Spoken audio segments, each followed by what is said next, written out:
Pessoal, vamos lá para a gente continuar trabalhando, então, licitação. Já fizemos, então, esse panorama geral com relação às normas que são aplicadas à licitação, que podem, né, vir a ser aplicadas, e aí a gente viu toda essa questão da Lei 8666, da Lei 14.133, essa história toda. Entendemos lá no finalzinho do nosso bloco passado, então, quando é que essa lei de licitação ela não vai se aplicar, e agora eu quero trabalhar com vocês o contrário, eu quero pensar com vocês quando é que a Lei 14.133 vai ser aplicada.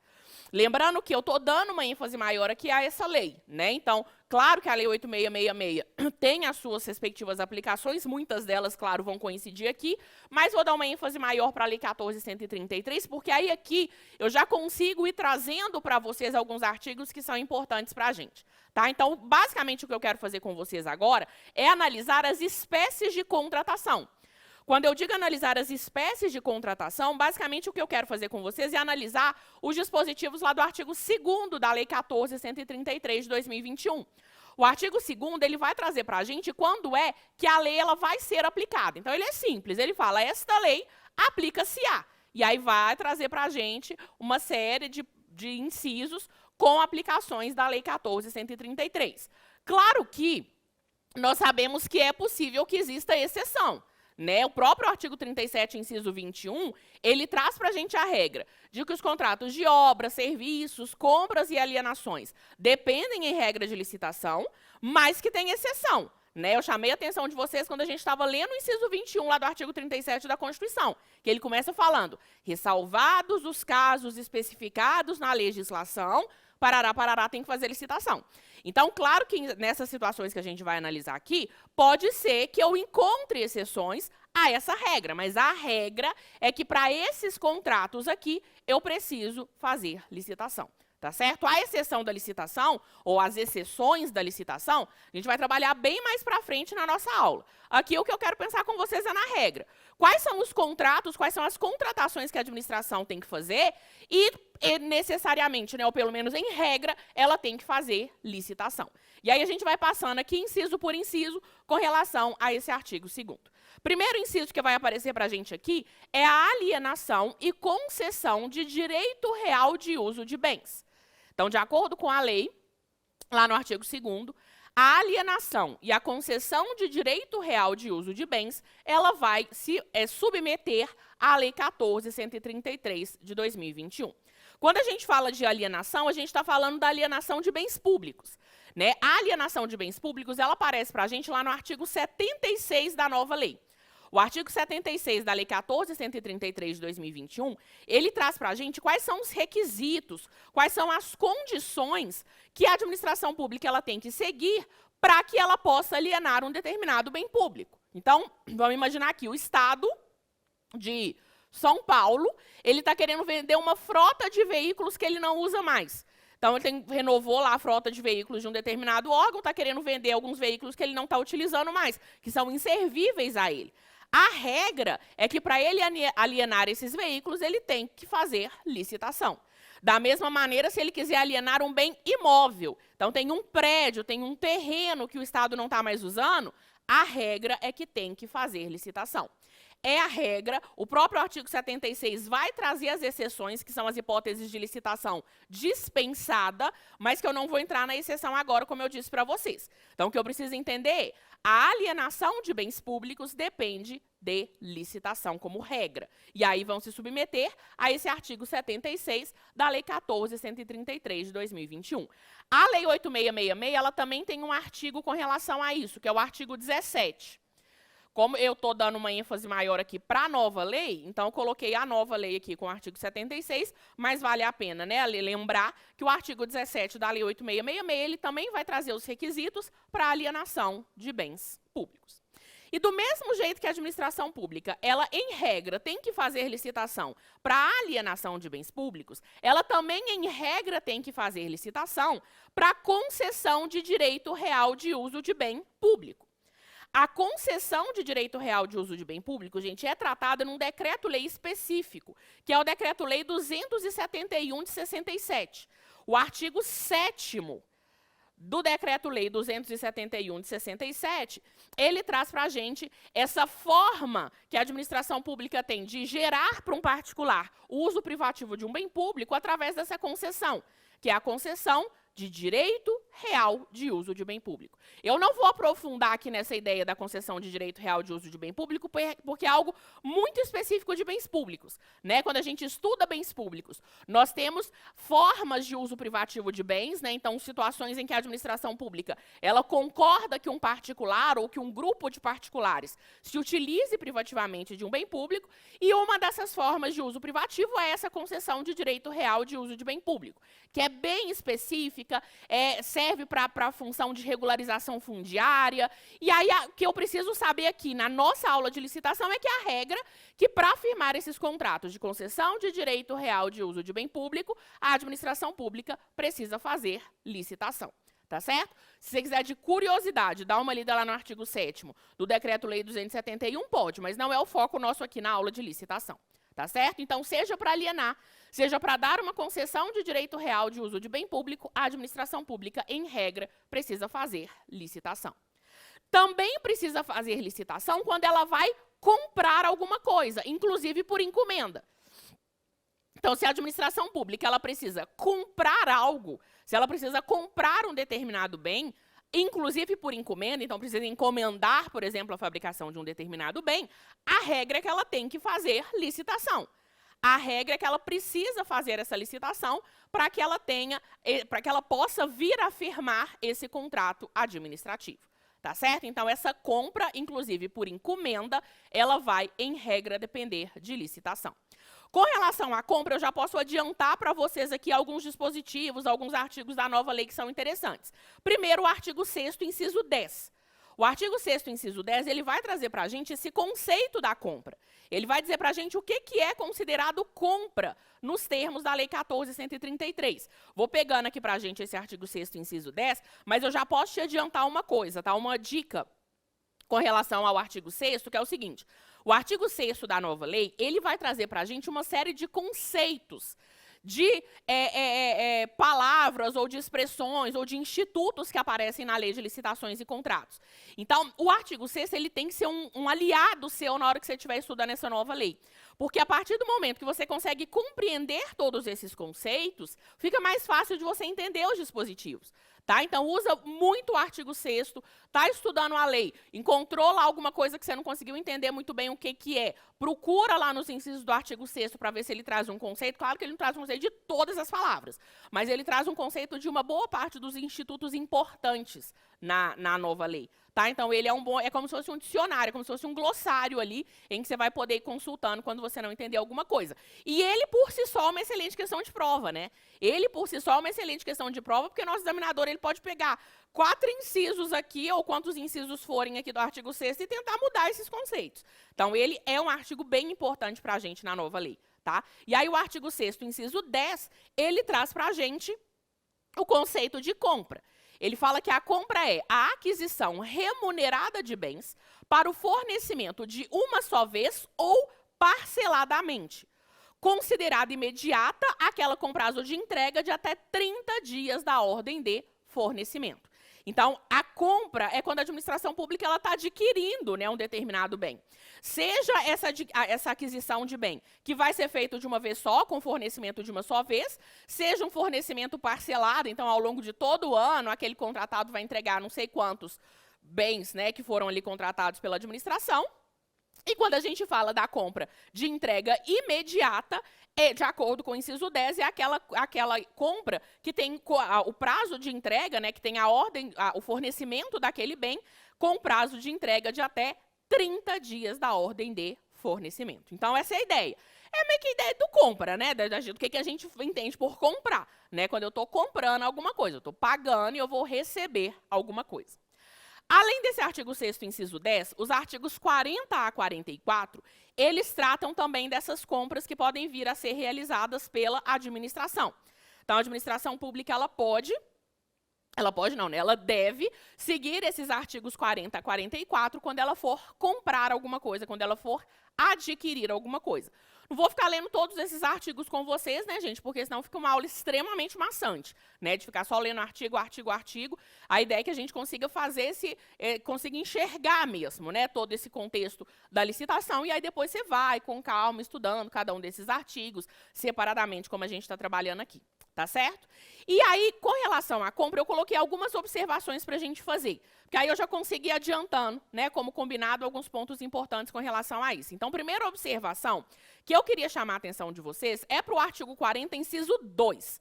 O artigo 40, inciso 2, ele traz que quando for pertinente, a administração pública ela pode fazer o processamento dessa compra por meio de sistema de registro de preços. Então, a compra ela pode ser realizada por meio de um sistema de registro de preços.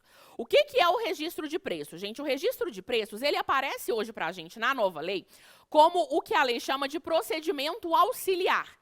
Procedimento auxiliar são procedimentos que a administração pública pode se utilizar para auxiliar nas licitações, para auxiliar nas compras. E o registro de preços, ele tem justamente essa função de auxiliar a administração pública nas compras que ela for fazer. O registro de preços, ele vai estar previsto para a gente lá na nova lei a partir do artigo 82. Do artigo 82 ao 86, vou colocar aqui também, do artigo 82... artigos 82 a 86 da nova lei, eles explicam esse registro de preços. E aí, esse registro de preços, a gente até anotou esse decreto lá no nosso bloco passado, ele é regulamentado hoje por um decreto de 2023, que é o decreto 11.461. Então, o decreto 11.461, ele regulamenta esse sistema de registro de preços. Vou explicar muito rápido, tá? Só para você conseguir entender esse registro de preços. O que acontecia antes, gente? Antes da gente ter essa possibilidade de registro de preços, quando a administração pública ela tinha que adquirir, ela tinha que comprar um determinado bem, ela tinha que comprar tudo de uma vez.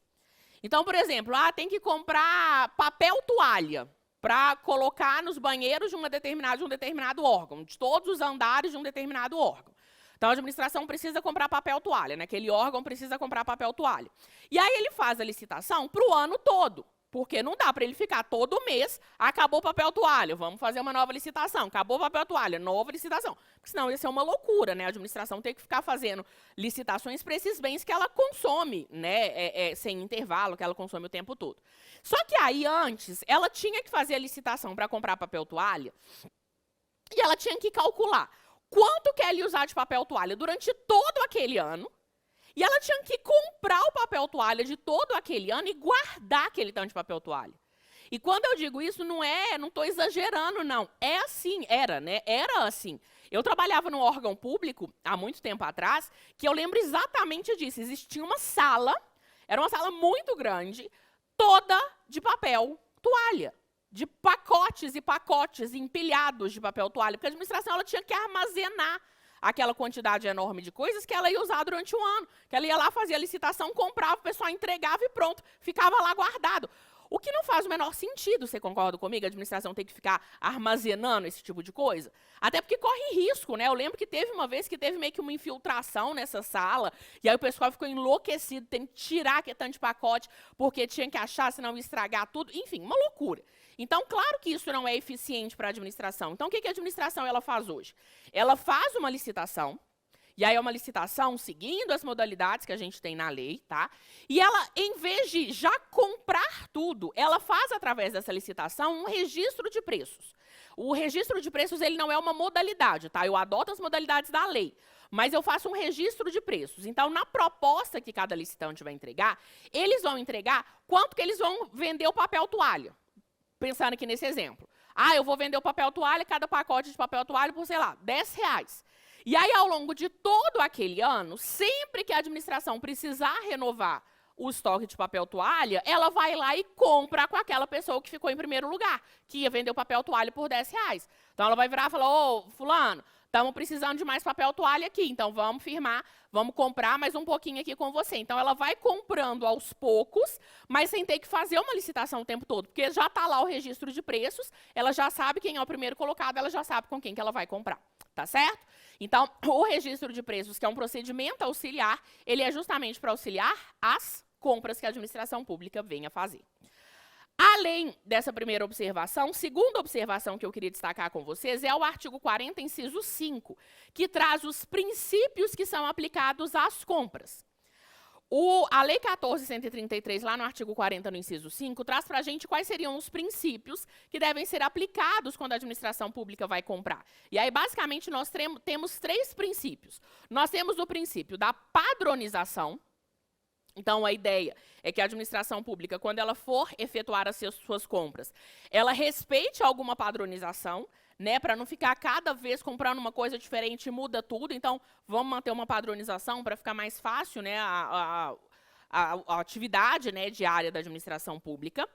A gente tem também o princípio do parcelamento, quando tecnicamente viável e economicamente vantajoso. Então, se for tecnicamente viável e economicamente vantajoso, a administração pública ela pode parcelar a aquisição dos bens. Como assim parcelar? Ela pode fazer 2 ou mais licitações. A administração está precisando fazer licitação para comprar cadeira para todas as escolas públicas estaduais. Então, o Estado vai fazer uma licitação para aquisição de cadeira. Talvez seja economicamente interessante a administração, o Estado, fazer 2 licitações. Porque aí eu garanto uma maior competitividade. E nessa maior competitividade, pode ser que eu tenha os licitantes se apresentando propostas mais interessantes para a administração pública nessas 2 licitações, em vez de comprar tudo com uma só, por exemplo. Então, quando tecnicamente viável e economicamente vantajoso, é possível o parcelamento e a responsabilidade fiscal, em que eu tenho que fazer a comparação da despesa estimada com a prevista no orçamento. Sempre que a administração pública ela vai firmar qualquer tipo de contrato, gente, com compras obviamente não seria diferente, aqueles valores, aquela despesa, ela tem que estar prevista no orçamento. Então, quando a administração ela vai comprar, ela tem que fazer uma análise da despesa estimada, ou seja, quanto que ela imagina que ela vai gastar com aquela licitação e ver se aquela despesa está prevista no orçamento. Porque não adianta nada ela fazer uma licitação, firmar um contrato de compra e depois não ter dinheiro para pagar. Né? Então, tem que ter uma responsabilidade fiscal. E, por fim, terceira observação para o artigo 41, inciso 1, que traz a possibilidade de, excepcionalmente, a administração fazer a indicação de marca ou modelo. Essa indicação de marca ou modelo, ela é excepcional, né? A regra é que a administração não pode ficar escolhendo marca das coisas que ela vai comprar, mas ela pode servir muito para quê? Para padronização. Muitas vezes, a indicação de marca ou modelo não é porque a administração pública quer favorecer uma determinada empresa, uma determinada marca. Não, é porque talvez ela é necessário manter essa padronização. Então, excepcionalmente, é possível que eu tenha, na licitação, indicação de marca ou modelo. Agora, gente, de novo, é exceção.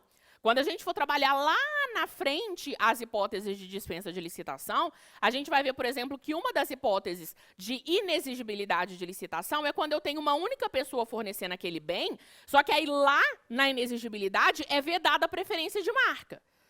Eu posso, excepcionalmente, indicar a marca ou modelo quando eu estiver fazendo uma licitação.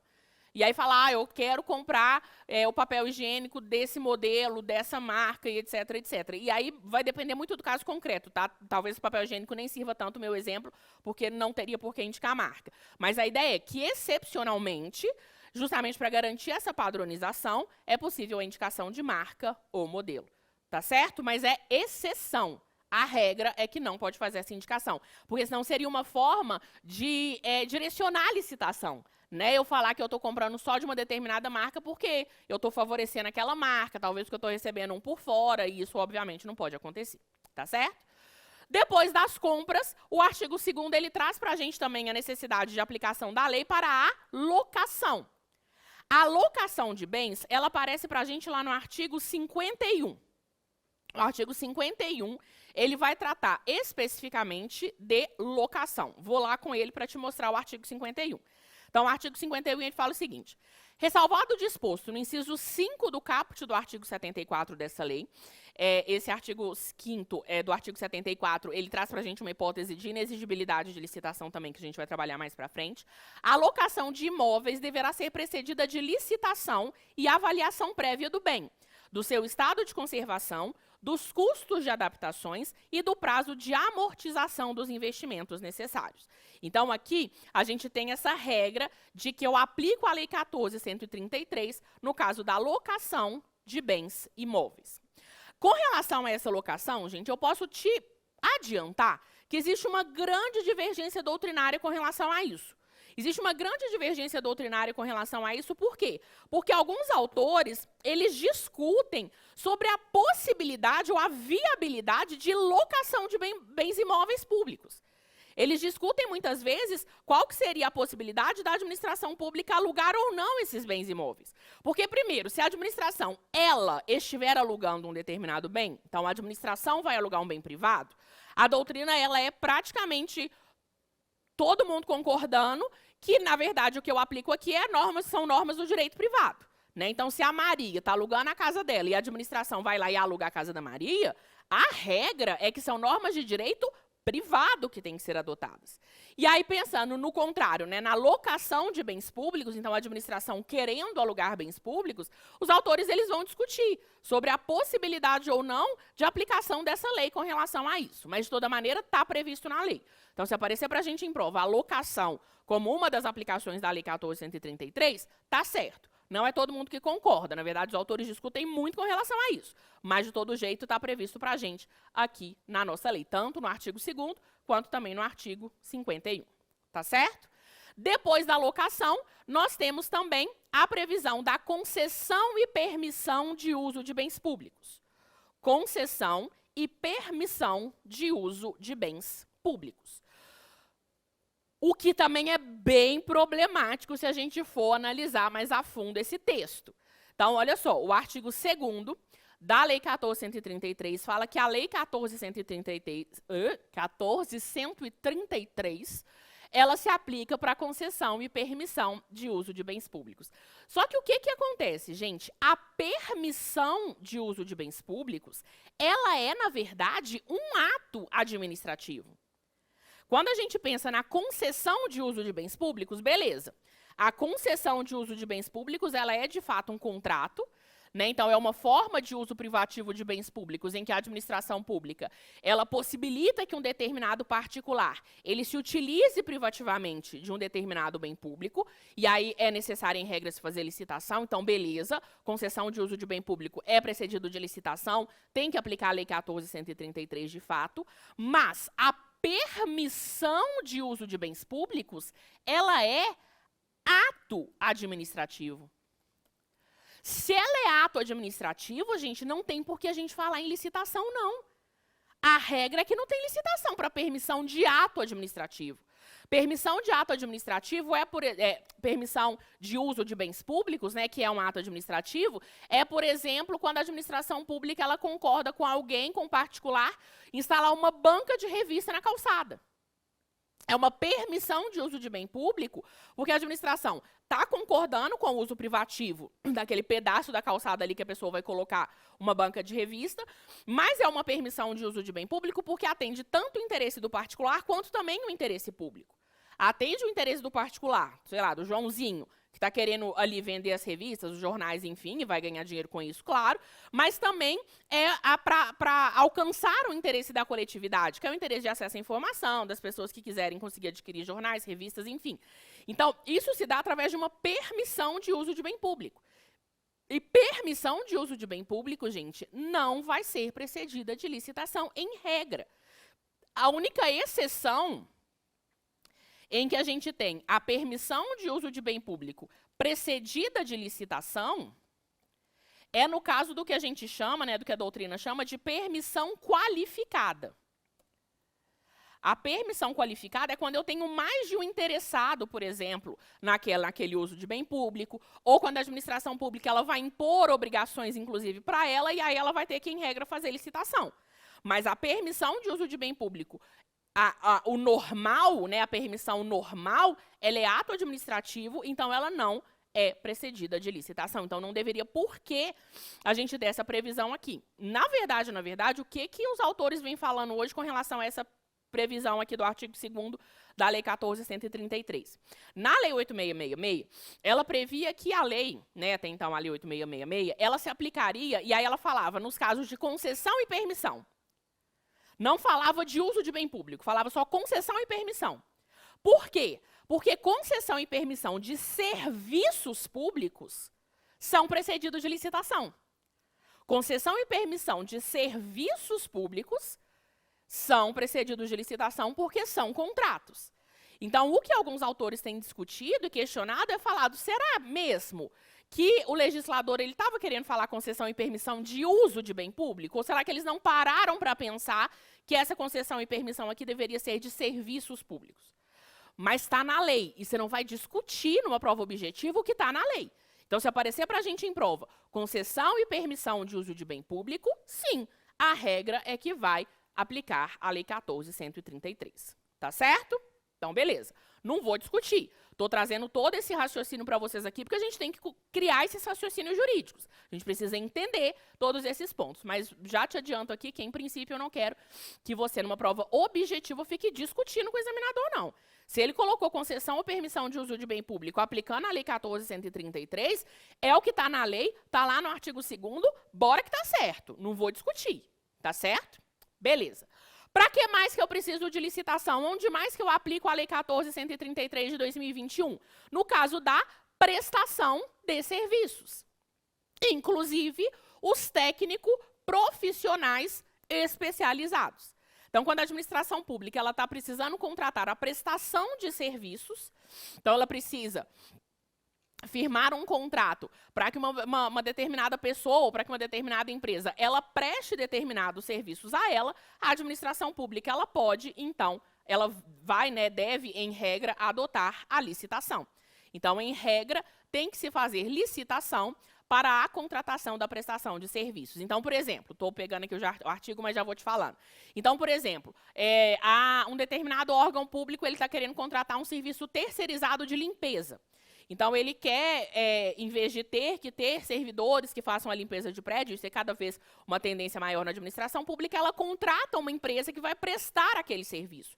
Então, aquela empresa vai ter os seus empregados privados, particulares, que vão exercer essas funções de limpeza num determinado prédio público. E aí, se a administração está querendo contratar esses serviços, qual que é a regra? Tem que se fazer licitação.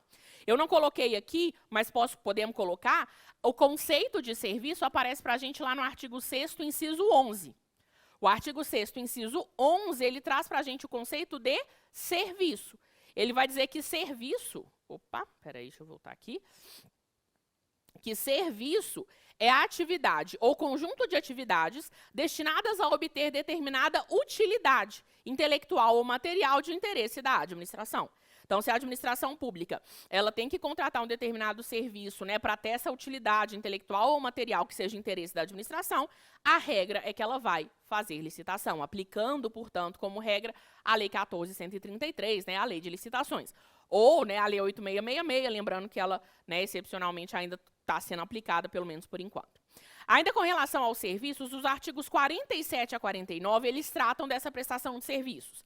Então, com relação a serviços, para você entender um pouco mais como seriam essas contratações, a gente tem o artigo 47 até o artigo 49. Um artigo só que eu quero chamar a atenção de vocês aqui é o artigo 47. O 47, ele traz para a gente os princípios que devem ser aplicados na prestação dos serviços, né, na contratação desses serviços. Então, do mesmo jeito que a gente viu princípios lá nas compras, a gente tem também princípios aqui com relação aos serviços a serem contratados pela administração. De acordo com a lei, eu tenho que seguir o princípio da padronização. Então, a regra é que quando for contratar serviços, a administração ela tem que tentar fazer uma contratação de forma padronizada, né, para não ficar cada pessoa prestando um serviço de uma determinada maneira, então para manter ali uma continuidade mesmo, né, uma ideia de perenidade ali na prestação daquele serviço. E temos também o princípio do parcelamento, quando for tecnicamente viável e economicamente vantajoso.